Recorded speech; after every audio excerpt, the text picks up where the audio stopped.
Good morning everyone.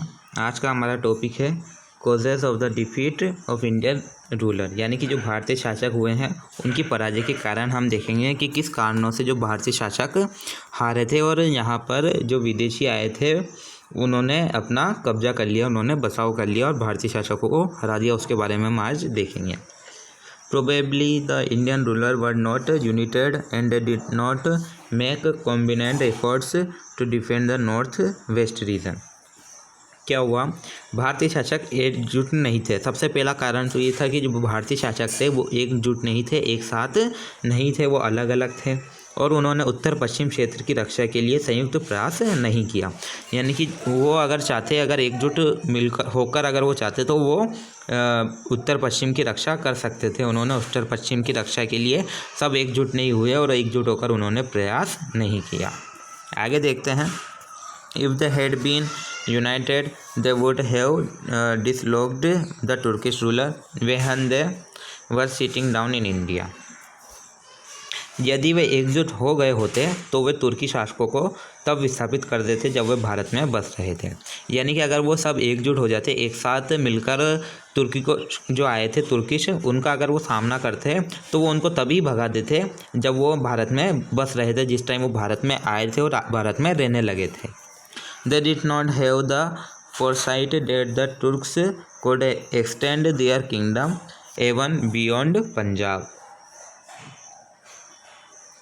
उनके पास ये दूरदर्शिता नहीं थी कि तुर्क पंजाब से आगे भी अपने राज्य का विस्तार कर सकें।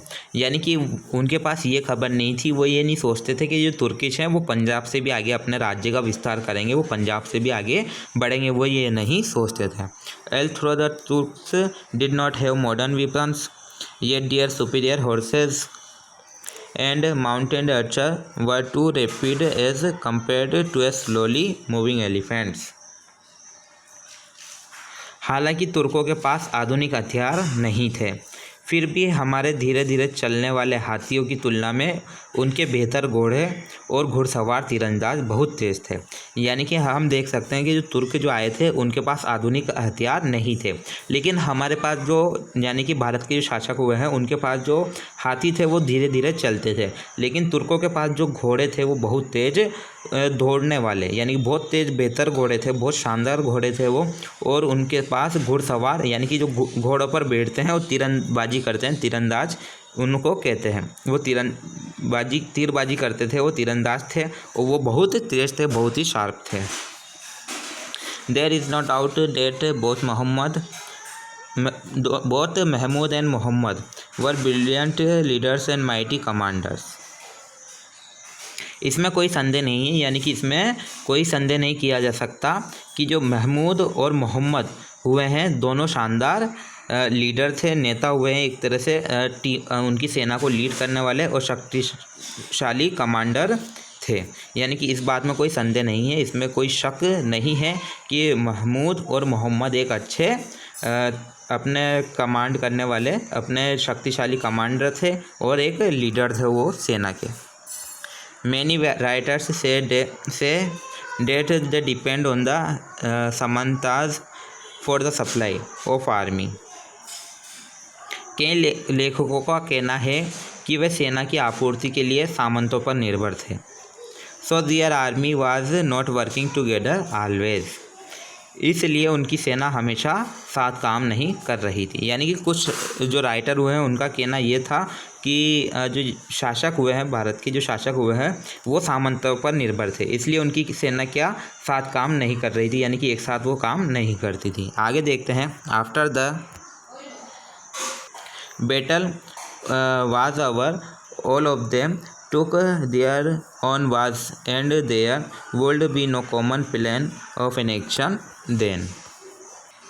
यानी कि क्या होता है, जैसे ही युद्ध ख़त्म होता है, जैसे ही युद्ध समाप्त होता है तो उन सभी ने अपने अपने तरीके अपना लिए और तब कोई आम योजना नहीं थी। यानी कि क्या हुआ, सब अपने अपने हिसाब से रहने लगे, सब ने अपने अलग अलग तरीके अपना लिए, सबके लिए एक रूल नहीं था, कोई ऐसी आम योजना नहीं थी जो सबको पालन करना पड़ता उसका। It is essential for all of us to understand the reason behind why the foreigner occupied west region of our country. हमारे देश के विशाल क्षेत्रों पर विदेशियों ने कब्जा क्यों किया, इसके कारणों को समझना हम सभी के लिए आवश्यक है. This will make us identify our weakness and take such actions so that these things never happen in the future. हम अपनी इससे क्या होगा, हम अपनी कमजोरियों को पहचानेंगे और ऐसे कदम उठाएंगे जिससे भविष्य में ये चीज़ कभी ना हो. यानी कि हमें ये जानना ज़रूरी होगा कि उस टाइम पर हमारी क्या कमी रही, किस कारणों से हमारी हार हुई थी, किस वजह से जो भारतीय शासक थे उनको हार का सामना करना पड़ा था. तो उनकी जो कमी रही है उनको हमें जानना चाहिए ताकि हम भविष्य में इसको ना दोहराएं, भविष्य में हम ऐसी गलती ना करें. इसके आगे हम नेक्स्ट क्लास में पढ़ेंगे.